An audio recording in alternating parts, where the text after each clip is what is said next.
Hello, ദുബായിൽ residence വിസയുള്ളവരാണോ നിങ്ങൾ എങ്കിൽ ചില കാര്യങ്ങൾ ശ്രദ്ധയിൽപ്പെടുത്തട്ടെ.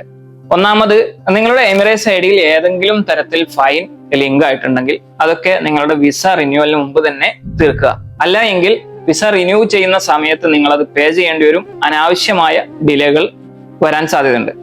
മറ്റൊന്ന്, നിങ്ങൾ എംപ്ലോയ്മെന്റ് വിസ പുതുക്കാൻ ഉദ്ദേശിക്കുന്നവരാണെങ്കിൽ നിങ്ങളുടെ ലേബർ കാർഡ് നിർബന്ധമായും 90 ദിവസം മിനിമം വാലിഡിറ്റി ഉണ്ടാവണം. അല്ല എങ്കിൽ ലേബർ കാർഡ് റിന്യൂ ചെയ്തതിനു ശേഷം മാത്രമേ വിസ റിന്യൂ ചെയ്യാൻ വേണ്ടി സാധിക്കുള്ളൂ. കാരണം മുമ്പ് വിസ റിന്യൂ ചെയ്ത് നമുക്ക് സമയമെടുത്ത് ലേബർ കാർഡ് റിന്യൂ ചെയ്യാൻ ഓപ്ഷൻ ഉണ്ടായിരുന്നു.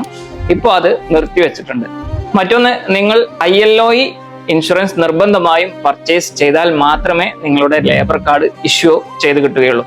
അതുപോലെ തന്നെ ശ്രദ്ധിക്കേണ്ട കാര്യം, നിങ്ങളുടെ ഫൈനൽ വിസ സ്റ്റാമ്പിങ്ങിന് മുമ്പ് തന്നെ അൺസ്കിൽഡ് എംപ്ലോയി ആണെങ്കിൽ തൗജീഹ് ക്ലാസ് ചെയ്തിരിക്കണം. ഇത്തരം ചെറിയ ചെറിയ മാറ്റങ്ങൾ വന്നത് നിങ്ങളൊന്ന് ശ്രദ്ധിച്ചാൽ നന്നാവും.